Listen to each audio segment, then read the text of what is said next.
नमस्कार छात्रों, स्वागत है आपका पुनः इस YouTube channel star coaching centre जमुने में। आज हम लोग सेट 2 का सेक्शन नंबर सी देखेंगे, जिसमें हमसे पूछा गया है 15 नंबर सवाल।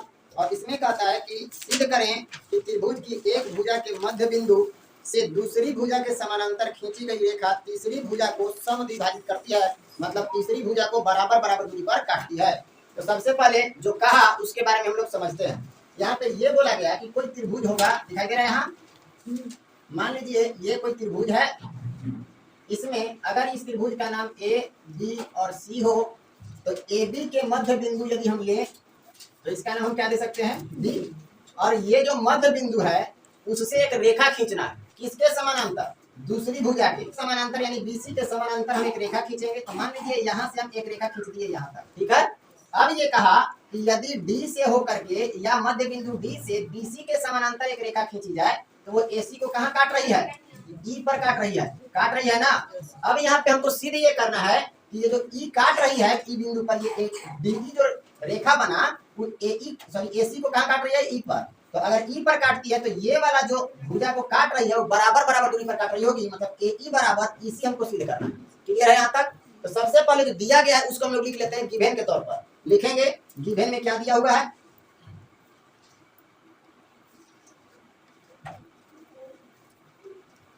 गिवन में दिया गया है हमारा एबीसी, नाम वगैरह दिया हुआ था क्या त्रिभुज का, नहीं। तो हम लोग मानेंगे, लिखेंगे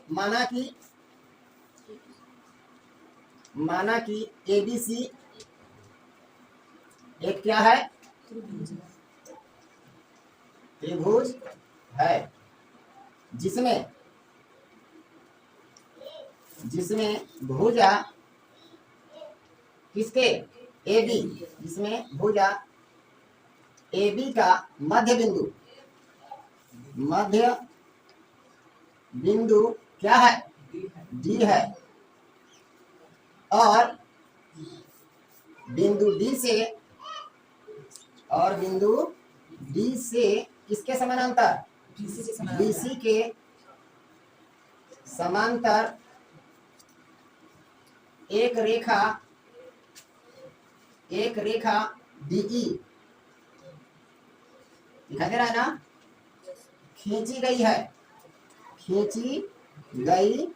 है, जो भुजा इसको एसी को किस बिंदु पर काटता है, ई बिंदु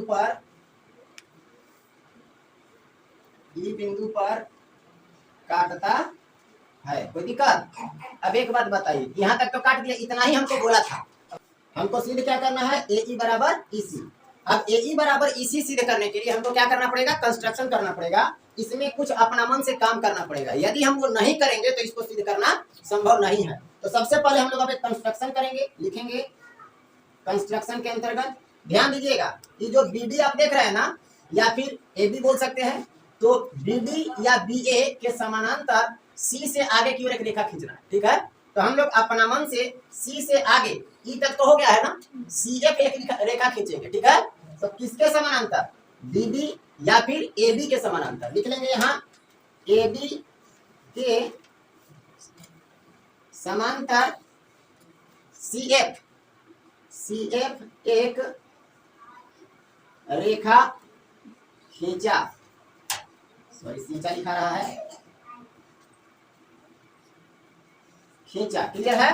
पहला काम हम लोग क्या किए, इस ए बी के समानांतर एक रेखा कहां से होकर के, सी एफ, ऐसे खींच ली। इतना क्लियर है। यहाँ पे आप क्या लिख सकते हैं, सी एफ लिख सकते हैं। यहाँ तक किसी को डाउट है। अब क्या करना है, इसी में एक काम और करना है, मतलब डीई को आगे बढ़ाना है। डीई को आगे बढ़ाया, जो किसको, सीएफ को कहाँ काटेगा, देखिएगा। इसको जब आगे की ओर बढ़ाएंगे तो आगे जाके काटेगा ना। तो एफ तक तो हो गया, जी लिख दें, जो सीएफ को जी पर या जी बिंदु पर काटता है। इतना क्लियर है। कोई दिक्कत किसी को। अब समझ लीजिए, तब लिखिएगा, पहले समझिए। यहाँ अभी बात करना है हमको कि ए ई बराबर ई सी हो जाए, यही ना सिद्ध करना है। अब देखिए हमारे पास दो त्रिभुज दिखाई दे रहे हैं, है कि नहीं। अगर ये और ये दोनों त्रिभुज हम लोग चले अब इसको सर्वांगसम कर लें तो क्या संगत भुजाएं बराबर हो जाएंगी? तो समझिए आखिर हम लोग कैसे सर्वांगसम करेंगे, लिखेंगे प्रूफ और दोनों त्रिभुज में चलना शुरू कीजिए। त्रिभुज किस में चलें? त्रिभुज DAE तथा त्रिभुज D के बाद A तब E, तो यहाँ G के बाद C तब क्या होगा? E लिखेंगे त्रिभुज GCE में। कोई दिक्कत यहाँ तक? अगर दिक्कत नहीं है तो अब चलिए हम लोग लिखते हैं, लिखेंगे चूंकि कौन कौन भुजा समानांतर है, कौन कौन सा रेखा समानांतर है, देखिएगा AB समानांतर था क्या? CG था कि नहीं? अभी देखिएगा यहाँ पे कहाँ हम लोग लिखे हैं, देखिए गिवन में कौन किसके समानांतर? D से BC के समानांतर एक रेखा DE खींचा, ठीक है, ये वाला समानांतर खींचे थे। और एक कंस्ट्रक्शन में हम लोग खींचे, देखिए कंस्ट्रक्शन में, सॉरी कहाँ है कंस्ट्रक्शन, यहाँ है। AB के समानांतर CF एक रेखा खींचा, AB के समानांतर CF एक रेखा खींचे है ना, ये तो CF खींचे तो ये भी तो समानांतर ही होगा कि नहीं होगा? हम लोग ये लिख सकते हैं ना कि AB समानांतर क्या चीज? CG लिख सकते हैं ना। तो यहाँ पे क्या लिख सकते हैं? AB समानांतर CG। कोई दिक्कत है? अगर समानांतर है तो इस कोण का नाम क्या हो जाएगा? DAE। इस त्रिभुज में सिर्फ लिखिएगा तो DAE लिखेंगे, कोण DAE। कैमरा पर भी ध्यान दीजिएगा, थोड़ा सा चल रहा है कि नहीं। DAE बराबर कौन सा कोण? D के बाद A तब E, तो संगत कोण इसके अनुसार चले तो GCE हो जाएगा। तो यहाँ हम लोग क्या लिखेंगे? G कोण करके, कोण बना करके लिखेगा कोण GCE। कोई दिक्कत है? ये कहां से आया? तो एकांतर कोण से, एकांतर कोण से। कोई दिक्कत है यहाँ तक? आगे बढ़िए। दूसरा बात, ये दोनों समानांतर था तो ये वाला कोण और ये वाला कोण बराबर होगा। एक कंडीशन और फॉलो कीजिए, ये वाला कोण, इस कोण का नाम क्या हो जाएगा? DEA लिखेंगे, कोण DEA बराबर होगा किसके? DEA बराबर हो गया GEC के। तो यहाँ पे लिखेंगे कोण GEC के। कैसे? सम्मुख कोण से, सम्मुख कोण से। कोई दिक्कत है? अब देखिए दो कोण अगर बराबर हो जाता है तो तीसरा कोण अपने आप बराबर हो जाता है कि नहीं? तो जब दो कोण आपस में बराबर हो गया तो तीसरा कोण अपने आप बराबर हो जाता है। तो अब हम लोग लिखेंगे तीसरा कोण, तीसरा कोण कौन सा बताइए? तीसरा कोण कौन बच गया? एक ये वाला बच गया ना, तो इस कोण का नाम क्या हो जाएगा? ADE लिख लीजिए, यहाँ पे कोण का चिन्ह दे दीजिए, कोण ADE बराबर तीसरा कोण कौन सा हो जाएगा? ये वाला। यहाँ से हम लोग क्या लिखे? ADE लिखे ना, यहाँ से लिखेंगे CGE, यहाँ पे लिख लेंगे CGE। कोई दिक्कत है? अब तीनों कोण तो आपस में बराबर हो गए, अब भुजाओं को बराबर करना है। तो चलिए यहाँ ध्यान देते हैं। अब हम लोग लिखेंगे BCGD लिखेंगे, चूंकि BCGD है ना, BCGD एक क्या है? समांतर चतुर्भुज है, समांतर चतुर्भुज है। कैसे समांतर चतुर्भुज है? तो इधर भी समानांतर रेखा है, इधर भी समानांतर रेखा है, तो समानांतर चतुर्भुज हो गया। इसीलिए कौन सा भुजा? BD बराबर हो जाएगा इसके CG। हाँ, BD बराबर हो जाएगा CG के। यहाँ तक कोई दिक्कत है? इसको समीकरण क्या कह देंगे? फर्स्ट। अब एक बात बताइए हमको कि ये वाला भुजा इस भुजा के बराबर हो गया, और एक और बात बताइए, ये जो BD है वो AD के बराबर भी है कि नहीं? यहाँ पे लिख लेंगे BD बराबर AD है ना, AD। इसको समीकरण क्या कह देंगे? समीकरण 1 और 2 में देखिए इधर वाला दोनों बराबर है, ये दोनों भी बराबर हो जाएगा कि नहीं? तो चलिए आगे बढ़ते हैं। समीकरण 1 और 2 से ध्यान दीजिएगा, ऐसा लिखना है कि ये क्या है? AD है ना, तो इस त्रिभुज का मान पहले हम लोग लिख रहे हैं, तो पहले AD वाला लिखेंगे। तो AD बराबर क्या लिखेंगे? CG, क्योंकि CG इधर वाले त्रिभुज बना रहा था, तो CG बाद में लिखेंगे। क्लियर है यहाँ तक? अब बताइए कि ये वाला कोण और ये वाला कोण और बीच का भुजा बराबर हो गया ना, तो इस त्रिभुज को हम लोग क्या कह सकते हैं? सर्वांगसम हो गया, लिख लेंगे। इसीलिए त्रिभुज कौन सा? त्रिभुज का नाम क्या दिए थे? DAE सर्वांगसम हो गया किसके? त्रिभुज GCE के। वो कैसे? तो कैसे? कौन दुगो है? तो ए एस ए ना, तो ए एस ए सर्वांग समता से क्या हो गया? सर्वांग सम। और जैसे ही सर्वांग सम हो गया तो इसका संगत भुज आपस में क्या होगा? बराबर। मतलब ए ई बराबर इसी लिख दीजिए या ए ई बराबर सी ई लिख दीजिए, कोई दिक्कत नहीं है। तो यहाँ पे हम लोग क्या लिख सकते हैं? ए ई बराबर क्या हो जाएगा? सी ई, या फिर सी के जगह पर आप इसी भी लिख सकते हैं, कोई दिक्कत नहीं है। तो सी ई कैसे आखिर बराबर हो गया? तो सी टी सी सर्वांग सम त्रिभुज की संगत भुजाएं हैं, इसीलिए या करके आप लिख सकते हैं जो हमको सिद्ध करना था उसके जैसा, ए ई बराबर ई सी। यही ना सिद्ध करना था, यही हम लोग सिद्ध कर लिए, प्रूफ हो गया। उम्मीद है समझ में आया होगा। यदि समझ में आया हो और चैनल पर नए हैं तो चैनल को सब्सक्राइब करें, शेयर करें और लाइक करना बिल्कुल ना भूलें। धन्यवाद। आज हम लोग देखेंगे 16वां नंबर प्रश्न से। 16 नंबर प्रश्न में हमसे कहता है एक समलंब ABCD, एक समलंब चतुर्भुज है जिसका नाम क्या है? ABCD है, जिसमें AB समानांतर CD दिया हुआ है और उसके विकर्ण AC और DD परस्पर O पर प्रतिच्छेद करते हैं। मतलब दोनों विकर्ण को जब खींचा जाता है तो वो दोनों कहाँ प्रतिच्छेद करते हैं? O पर प्रतिच्छेद करते हैं। दर्शाए कि एरिया ऑफ त्रिभुज AOD बराबर होगा एरिया ऑफ त्रिभुज BOC के। मतलब AOD जो है उसका क्षेत्रफल त्रिभुज BOC के क्षेत्रफल के बराबर होगा। तो सबसे पहले जो समलंब चतुर्भुज हमसे बोला उसको हम लोग बना लेते हैं। मान लीजिए ये कोई समलंब चतुर्भुज है जिसमें समानांतर भुजाएं कौन कौन सी थी? AB और CD। यदि हम यहाँ से स्टार्ट करते हैं A B C और D, तो देखिए AB और CD दोनों आपस में समानांतर है ना। आगे देखिए क्या बोला, इनके विकर्ण जो हैं कौन कौन? AC और BD। A से C की विकर्ण को मिलाएंगे तो AC और B से D को मिलाएंगे तो BD। वो कहाँ प्रतिच्छेद करते हैं? O पर प्रतिच्छेद करते हैं।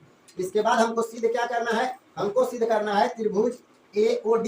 AOD दिखाई दे रहा है? AOD ये वाला का क्षेत्रफल बराबर होगा किसके? त्रिभुज BOC के। BOC के यानी ये वाला त्रिभुज का क्षेत्रफल इस त्रिभुज के क्षेत्रफल के बराबर होगा। यही हमको सिद्ध करना है। तो सबसे पहले जो गिवेन में दिया गया है हम लोग उसको लिखते हैं। लिखेंगे गिवेन में, माना कि नहीं लिखेंगे क्योंकि ABCD जो नाम था त्रिभुज का या चतुर्भुज का या समलंब जो भी हो उसका नाम पहले से दिया हुआ है, तो डायरेक्ट हम लोग लिखेंगे ABCD एक समलंब है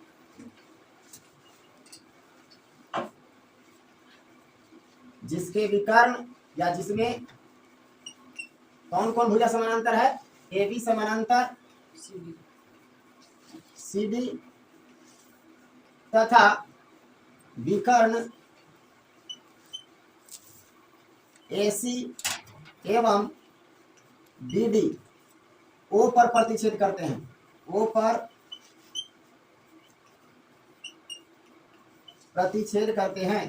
कोई दिक्कत है यहाँ तक? कोई समस्या किसी को? जितना दिया हुआ था उतना हम लोग लिख लिए। अब सिद्ध क्या करना है उसके बारे में बात करते हैं। देखेंगे टू प्रूव दैट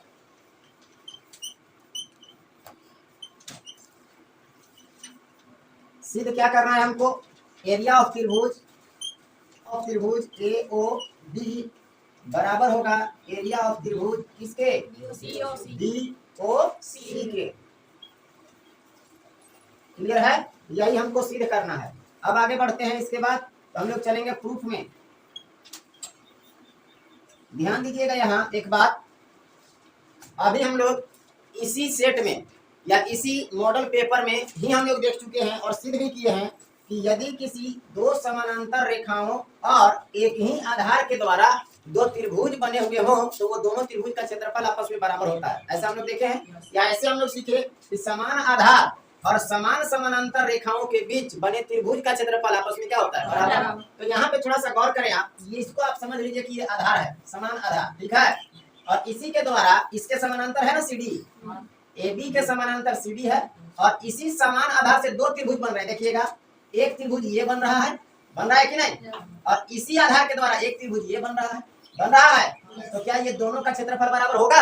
मतलब ये वाला टोटल और ये वाला टोटल दोनों त्रिभुज आपस में क्या होंगे? बराबर होंगे क्षेत्रफल के रूप में, यानी दोनों का क्षेत्रफल आपका बराबर होगा। ठीक है, क्यों क्षेत्रफल बराबर होगा? यहाँ लिख रहे हैं क्योंकि समान आधार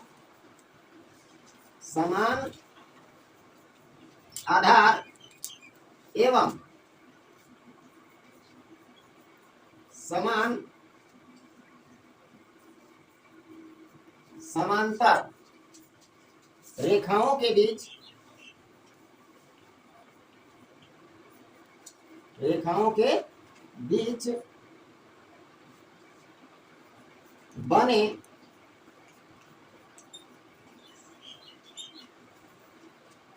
त्रिभुजों का क्षेत्रफल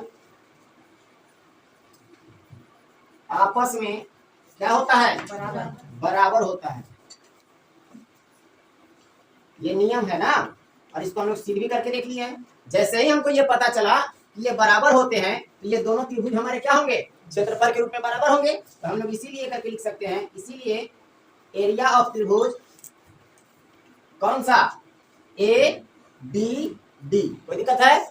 ए बी डी, एरिया ऑफ त्रिभुज ए बी डी बराबर होगा एरिया ऑफ त्रिभुज किसके? A B D. तो बी ए सी के, यहाँ पे हम लोग लिखेंगे बी ए सी के बराबर होगा। कितना क्लियर है? इसको समीकरण कह दीजिए आप एक। कोई दिक्कत है?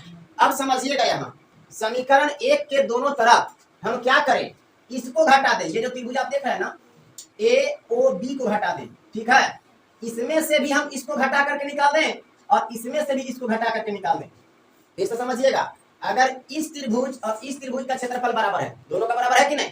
ये त्रिभुज और ये त्रिभुज दोनों क्षेत्रफल में बराबर है और दोनों में से एक ही चीज को हम बाहर निकाल रहे हैं, यही वाला दोनों में से निकल रहा है। तो अगर बराबर में से बराबर को हम लोग निकाल देते हैं तो बचा हुआ बराबर होता है।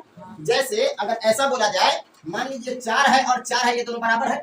जैसे ये दोनों त्रिभुज बराबर था, अब इसमें से एकरों में से 2 घटा दे रहे हैं, एकरों में से 2 घटा दे रहे हैं, तो जो घटने के बाद आएगा वही तो बराबर ही होगा।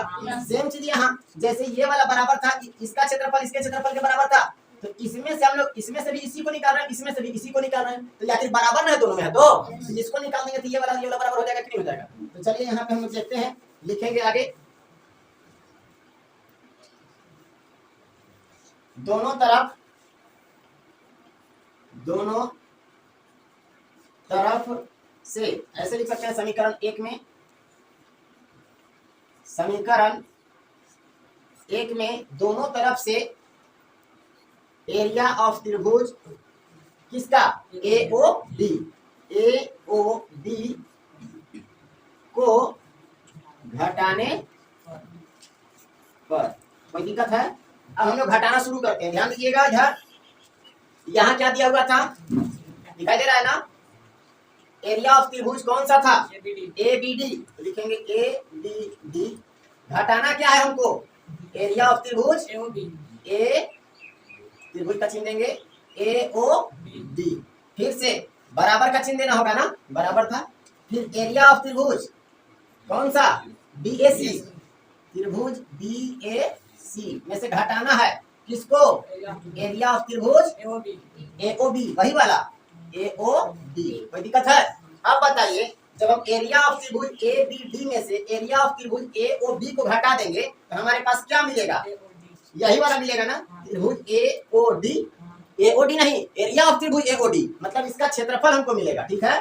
तो जो हमको सिद्ध करना था वो मिल रहा है क्या? एरिया ऑफ त्रिभुज ए ओ डी मिल रहा है ना। तो हम लोग यहाँ पे लिख देंगे एरिया ऑफ त्रिभुज ए ओ डी बराबर हो गया एरिया ऑफ त्रिभुज किसके? यहाँ पे आपको मिल गया ना बी ओ सी, क्योंकि ये टोटल में से हम इसको हटा दे रहे हैं तो बच रहा है यही ना बी ओ सी। तो लिखेंगे हम लोग त्रिभुज बी ओ सी। यही सिद्ध करना था क्या? यही सिद्ध करना था। यहाँ पे आप लिख सकते हैं। उम्मीद है समझ में आया होगा। यदि समझ में आया हो तो चैनल को सब्सक्राइब करें, शेयर करें और लाइक करना बिल्कुल। चलिए अब देखते हैं हम लोग 17 नंबर सवाल को। 17 नंबर सवाल में कहता है एक त्रिभुज एबीसी की रचना कीजिए जिसमें बीसी बराबर 7 सेंटीमीटर है। यानी एक त्रिभुज बनाना है हमको जिसमें आधार के रूप में बीसी कितना दिया गया है? 7 सेंटीमीटर, और कोण बी बराबर दे दिया है 75 डिग्री, और ए बी प्लस ए सी बराबर दिया हुआ है 13 सेंटीमीटर। तो इस तरह के प्रश्न को, कंस्ट्रक्शन को बनाने के लिए आपको प्रकार की आवश्यकता पड़ेगी, साथ ही साथ स्केल की आवश्यकता पड़ेगी, रबर है, कटर है और पेंसिल है, ये सब का उपयोग करना होगा। लेकिन हमारे पास ये सभी चीजें उपलब्ध नहीं है, तो उसके लिए हम लोग किसका इस्तेमाल करेंगे? हम लोग अपना हाथ का ही इस्तेमाल करके आपको समझाने का प्रयास करेंगे। आप 1.5 सुइया लेकर के, और जैसे जैसे हम बोलेंगे वैसे वैसे करते जाइएगा, आराम से सीख जाइएगा। तो सबसे पहले देखिएगा, सबसे पहला काम आप रफ चित्र जरूर बनाएंगे। अगर रफ चित्र बनाएंगे तभी आपको बनाने आएगा, और वो आपको आइडिया देगा कि हमको कहाँ से काटना है। तो एक त्रिभुज हम लोग बना लेते हैं पहले अपने मन से। जब एक त्रिभुज बनाएंगे तो इसका नाम हो जाएगा ए बी और सी, होगा ना? तो आपको क्या क्या दिया? बीसी बराबर 7 सेंटीमीटर, तो 7 सेंटीमीटर पहले हमको बीसी खींचना होगा। फिर क्या बोल दिया? बी बराबर 75 डिग्री, तो बी पर कितना डिग्री बनाना पड़ेगा? 75 डिग्री का कोण बनाना होगा। और AB और AC ये दोनों को जोड़ करके दे दिया है हमारे पास कितना 13 सेंटीमीटर। ये दोनों को जोड़ करके तो यहाँ पे दिया 13 सेंटीमीटर दिखाई दे रहा है। चलिए कोई बात नहीं, अब इसको हम लोग देख करके इधर बनाने का प्रयास करेंगे। इसका तरीका ये होता है कि सबसे पहले जो आधार दिया होता है हम आधार को ले लेते हैं। तो एक आपके पास स्केल होगा, इतना बड़ा नहीं होगा, छोटा सा होगा लेकिन फिर भी स्केल होगा। अब हम लोग क्या करेंगे, उस स्केल के माध्यम से 7 सेंटीमीटर एक लाइन खींच लेंगे। ये हमारा 7 सेंटीमीटर लाइन हो गया, क्लियर है इतना। तो इसमें जब आप 7 सेंटीमीटर खींचिएगा तो उसका नाम दीजिएगा क्या, BC। यहाँ B होगा और यहाँ C होगा। अब B पर आपको कितना डिग्री का कोण बनाना है, 75 डिग्री का। अब ध्यान दीजिएगा इधर, यहाँ से सबसे पहले ये हमारा अगर 1.5 सुइया हम मान ले अपना, अगर इसको हम 1.5 सुइया मान ले, ये हमारा सुई है और ये पेंसिल है, तो इसको हम लोग यहाँ पे रखेंगे, सुई को यहाँ पे इस बिंदु पर रखेंगे और यहाँ से एक चाप बनेंगे इस तरह का। तो ऐसे बनाइएगा तो आपका ये क्या बनेगा, चाप। कोई दिक्कत है। अब इस चाप को आप कम बेसी नहीं करेंगे, 1.5 सुइया है आपके पास, ये हमारा हाथ से इधर उधर हो जा रहा है लेकिन आपका 1.5 सुइया इधर उधर करना नहीं है, ठीक है। आप क्या करेंगे, फिर इसी चाप को यहाँ से रख करके एक बार कटवाइएगा तो 60 डिग्री का कोण बनेगा, और यहाँ से रख करके कटवाइएगा तो यहाँ से यहाँ तक 120 डिग्री का कोण बन जाएगा, क्लियर है। यहाँ से यहाँ 60 और फिर यहाँ से कटवाइएगा तो कितना 120, क्लियर है, 120 बन गया। फिर आप 90 हमको बनाना है, तो यहाँ से यहाँ तक 60 हो गया और यहाँ से यहाँ तक 60 है, तो 60 का आधा अगर कर देंगे तो 30 मिलेगा। तो यहाँ से यहाँ 60 और ये वाला 30 मिलकर के कितना हो जाएगा 90। तो इसका आधा करने के लिए जो चाप हम बनाए हुए थे वही चाप रहने देंगे। एक बार यहाँ रख करके सुई को ऊपर की ओर कटवाएंगे और एक बार इस बिंदु पर रख करके ऊपर की ओर कटवाएंगे, ये ऐसा कटेगा, क्लियर है। और जब ये कट गया तो ये वाला कटान बिंदु और इस बिंदु को दोनों को डॉटेड लाइन से मिलाएंगे, क्योंकि हमको 90 डिग्री नहीं चाहिए। कितना चाहिए था, 75 डिग्री। तो 90 का आधा कितना होता है, 75। नहीं, गलत हो गया, कोई बात नहीं है। हमको चाहिए क्या था, 75। 90 हमको मिला ना, अब 90 हमको नहीं चाहिए, कितना चाहिए, 75। तो यहाँ से यहाँ तक तो 60 हुआ, 60 से ऊपर और 90 से नीचे क्या होता है 75, यानी 60 से ज्यादा और 90 से कम 75 होता है। तो इस 60 में कितना जोड़ दे कि 75 हो जाएगा, 15। यहाँ से यहाँ तक कितना है 30, यहाँ से यहाँ तक 60 था, 60 का आधा किया 30 मिला, 30 का आधा कर देंगे तो क्या मिल जाएगा 15, और इधर 60 है, तो 60 और 15 कितना हो जाएगा 75। यानी एक बार यहाँ से रख करके 1.5 सुइया का इस्तेमाल करेंगे, सुई को रखेंगे यहाँ और पेंसिल वाला को इधर रख करके और एक बार यहाँ से रख करके कटवा लेंगे। जब दोनों जगह से कटवाएंगे तो ये ऐसा कटेगा, और इस लाइन मतलब इस पॉइंट से इस पॉइंट को मिलाते हुए स्केल से मिलाइएगा। अभी ऐसे डायरेक्ट मत मिला दीजिएगा, स्केल को ऐसे रखेंगे और यहाँ से सीधा ऐसे मिला लीजिएगा, क्लियर है। ये कितना डिग्री का कोण बन गया, 75 डिग्री का। यहाँ तक किसी को डाउट है, अगर 75 डिग्री का कोण बन गया तब ध्यान दीजिएगा, अब ये जो दोनों भुजा का योग दिया हुआ है ना 13 सेंटीमीटर, वो 13 सेंटीमीटर इस पे काटना है। जो ये लंबा वाला लाइन जाएगा उसके हमको कितना डिग्री का कितना काटना है सेंटीमीटर, 13 सेंटीमीटर। 1.5 सुइया पर आप क्या करेंगे, 1.5 सुइया के माध्यम से और स्केल के माध्यम से, स्केल पर 0 के पास रख करके सुई को और पेंसिल को 13 पर लेकर के चल जाइएगा। 13 पर ले जाकर के सुई को रखिएगा यहाँ और 13 पर ले जाकर के ऐसे कटवा दीजिएगा, क्लियर है यहाँ तक। जब यहाँ पर कटवाइएगा तो इसको और इसको आप मिलाएंगे फिर से, किसको किसको, ये जो पॉइंट मिला ए नहीं है, इसको हम लोग x नाम दे सकते हैं, p नाम दे सकते हैं, जो मन करेगा वो नाम दीजिएगा। अब इस बिंदु को और इस बिंदु को दोनों को आपस में क्या करना है, मिलाना है। अब ये नया वाला रेखा मिला ना, इसका लंब समद्विभाजक करेंगे। क्या करेंगे, लंब समद्विभाजक। तो लंब समद्विभाजक करते कैसे हैं, तो वो जो 1.5 सुइया है उसको एक छोर पर रखेंगे और आधा से अधिक फैला लेंगे। जैसे ये है तो यहाँ से आधा से अधिक फैलाएंगे और आधा से अधिक फैला करके एक बार इधर कटवाएंगे और एक बार इधर कटवाएंगे। जो काम हम यहाँ से किए वही काम यहाँ से रख करके एक बार ऊपर कटवाएंगे, एक बार नीचे। चाप को बदलना नहीं है, एक ही बार आधा से अधिक चाप लेकर के और यहाँ से रख करके, जैसे मान लीजिए यही 1.5 सुइया है हमारा, तो थोड़ा छोटा पड़ रहा है इसलिए हम इसको थोड़ा सा ऊपर करके ऐसे इधर से कटवाएंगे और यहाँ कटवाएंगे, सुई रहेगा यहाँ और ये दोनों तरफ कटवाएंगे, क्लियर है। चाप बनाएंगे, फिर यहाँ से रख करके एक बार इधर और एक बार इधर कटवा लेंगे, और जब काटेंगे तो ये वाला और ये वाला दोनों पॉइंट को स्केल के माध्यम से एक सीधे में रखेंगे और एक सीधे में रख करके हम इसको क्या कर देंगे, डॉटेड लाइन से मिला देंगे, ठीक है, क्लियर है। अब थोड़ा सा गौर करें, इस लाइन को कहाँ काटा, इस बिंदु पर काटा, काटा कि नहीं। अगर इस बिंदु पर काटा है तो यही बिंदु क्या है आपका ए है, तो यहाँ पे आप क्या नाम दे देंगे, ए नाम दे देंगे और ए से सी को मिला लीजिएगा, तो ये आपका ए बी सी एक त्रिभुज का निर्माण हो गया। अब आप यहाँ पे लिख सकते हैं अंतिम में, अभीष्ट त्रिभुज ए बी सी बना। कोई दिक्कत है, बस इतना ही आपको लिखना है। हो सकता है हमारा जो त्रिभुज बना है वो टेढ़ा मेढ़ा हो गया हो, थोड़ा कम बेसी हो गया हो, जैसा बनना चाहिए वैसा नहीं बन रहा हो। क्यों, क्योंकि हम हाथ से बनाए हैं। आप स्केल से बनाइएगा तो आपका सही होगा। तो आप लोग स्केल और प्रकार की सहायता से बनाइएगा, बिल्कुल सही आएगा। चलिए अब हम लोग देखते हैं सेट नंबर 2 का 18 नंबर सवाल। 18 नंबर सवाल में कहता है कि एक त्रिभुजाकार भूखंड की भुजाओं का अनुपात दिया हुआ है। भुजा का माप नहीं दिया, भुजाओं का अनुपात दे दिया। तो जब भी भुजाओं का अनुपात देगा तो हम लोग भुजाओं का अनुपातिक मान लिखते हैं कि नहीं। तो भुजाओं का अनुपात दे दिया 3:5:7, तो हम लोग उसका अनुपातिक मान लिख लेते हैं। माना कि दिखाई दे रहा है ना, त्रिभुजाकार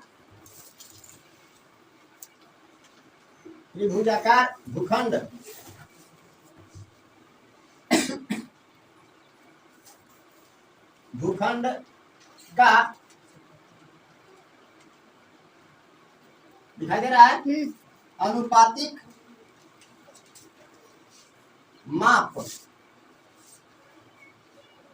क्रमशः कितना 3x, 5x तथा 7x है। यहाँ तक किसी को डाउट है तो बोलिए।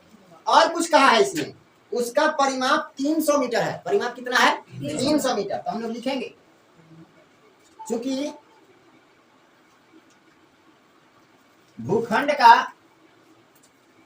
परिमाप बराबर कितना दिया हुआ है? 300 मीटर। अब एक बात बताइए, भूखंड का जो परिमाप है वो तीनों भुजाओं का योग होगा, और तीनों भुजाओं का माप हमारे पास है, तो हम लोग क्या लिख सकते हैं? इसीलिए 3x plus 5x plus 7x बराबर में कितना? 300। आगे बढ़िए, 5 और 3 8, 8 और 7 15, x बराबर कितना? 300। चलिए x बराबर जब हम लोग लिखेंगे तो 300 बटा कितना आ जाएगा? 15, 15 दूनी 20, एगो जीरो पड़ेगा, इसीलिए x बराबर क्या आ गया? 20। अब तीनों भुजा चाहिए हमको, तो तीनों भुजा को हम लोग क्या मानते हैं? a, b और c मानते हैं। तो डायरेक्ट हम लोग a बराबर लिखेंगे। अब a बराबर, तो a बराबर हमारा था क्या? 3x था कि नहीं? 3x, तो 3 इंटू x के जगह पर कितना? 20, तो 20 दिया 60 सेंटीमीटर था ना, तो मीटर था क्या? मीटर था, तो यहाँ भी क्या होगा? मीटर होगा। तो चलिए 60 मीटर a आ गया हमारा। अब b हमको चाहिए, तो b बराबर क्या दिया हुआ है? देखिए हम लोग माने हैं 5x बराबर 5 गुने x के जगह पर कितना? 20, तो 20 5 100 ना, 100 मीटर हो गया। कोई दिक्कत? a और b निकल गया। अब हमको क्या चाहिए? c, तो c बराबर कितना था? 7x, तो लिखेंगे 7x। 7 गुने x के जगह पर कितना? 20 दिखाई दे रहा है। 7 गुने कितना हो जाएगा? 14, यानी 140 मीटर। क्लियर है? a, b और c तीनों हमको मिल गया। अब a और b और c तीनों मिल जाता है तो हम लोग क्या करते हैं? त्रिभुज का क्षेत्रफल निकालने के लिए s निकालते हैं, जिसको हम लोग अर्ध परिमिति कहते हैं। तो चलिए हम लोग लिखेंगे हीरोन सूत्र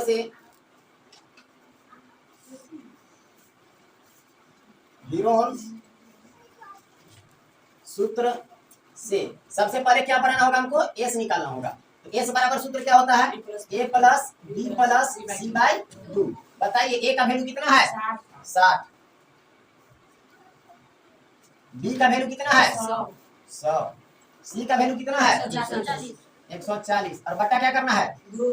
चलिए जोड़िए, 200 140 और 60, 200 और 100, यहाँ 300 ना, 300 बटा कितना? 2 से काटिएगा तो कितना? 150, यानी 150। तो s बराबर कितना हो गया? 150। यहाँ तक किसी को डाउट है तो बोलिए। अगर डाउट नहीं है तो हम लोग त्रिभुज का क्या निकालेंगे? क्षेत्रफल, या त्रिभुजाकार भूखंड का क्षेत्रफल लिखेंगे। यहाँ पे लिखेंगे, दिखाई दे रहा है त्रिभुजाकार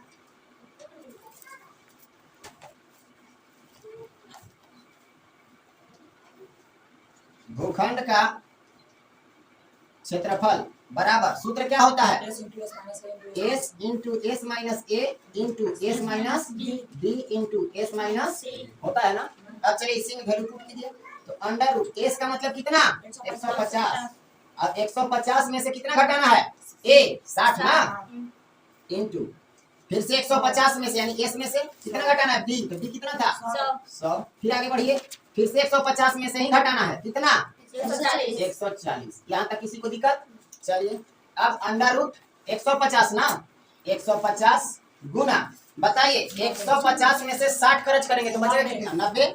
चलिए 90 हो गया, गुना 150 में से 100 खर्च करेंगे 50, फिर से गुना, यहाँ कितना? 10।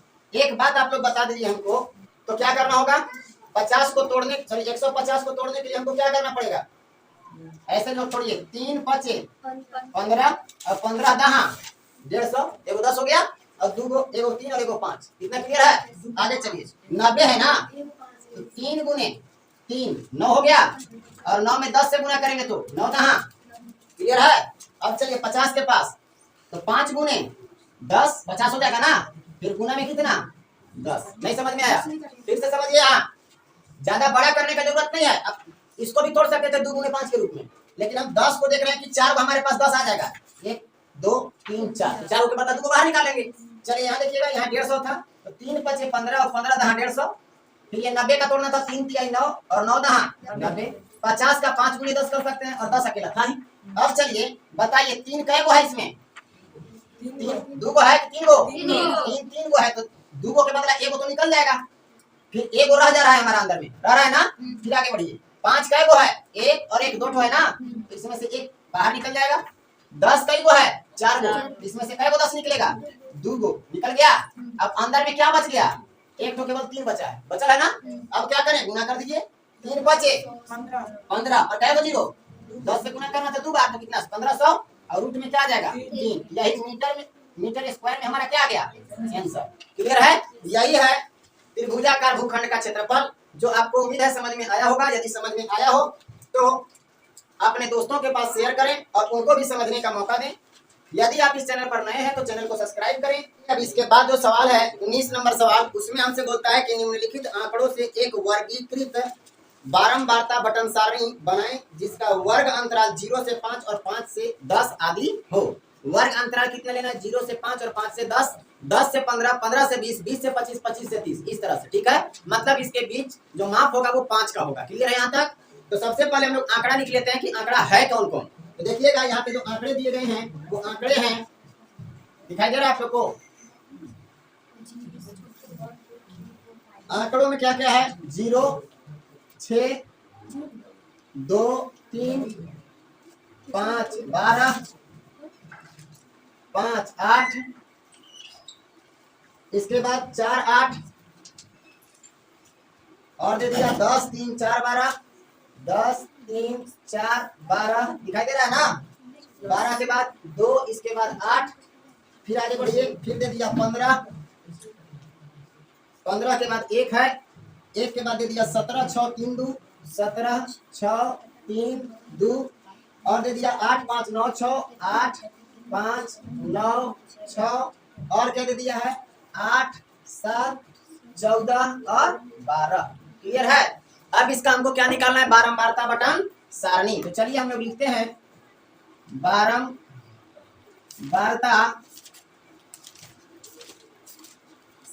बटन सारणी। चलिए ध्यान दीजिएगा, बारंबारता बटन सारणी कैसे निकालेंगे। सबसे पहले एक बॉक्स बनाना पड़ता है हमको, और इस बॉक्स में क्या लिखना पड़ता है? सबसे पहले हमारा लिखाएगा वर्ग अंतराल। वर्ग अंतराल, कोई दिक्कत है? वर्ग अंतराल में हमारा क्या होगा उसको समझिए। वर्ग अंतराल के रूप में लेने के लिए कहा गया है 0 से 5, 5 से 10 बोला गया है। तो आखिर हम कहां तक लेंगे उसको पता करना होगा। तो इन आंकड़ों में सबसे बड़ा अंक कौन सा है? देखिए बताइए, बड़ा संख्या कौन सा है? 17 सबसे बड़ा है। यानी जब हम लोग लेंगे तो 17 से एक स्टेप आगे बढ़कर के लेंगे, मतलब 17 से ज्यादा होना चाहिए। तो चलिए 0 से 5 पहला हो गया, 5 से 10 हो गया, 10 से क्या होगा? 15 और 15 के बाद है ना 17 आता है, तो 15 से हम लोग क्या ले लेंगे? 20। इतना क्लियर है कि दिक्कत है किसी को? आगे बढ़िए, वर्ग अंतराल के बाद हमारा क्या आता है? बारंबारता। क्या आता है?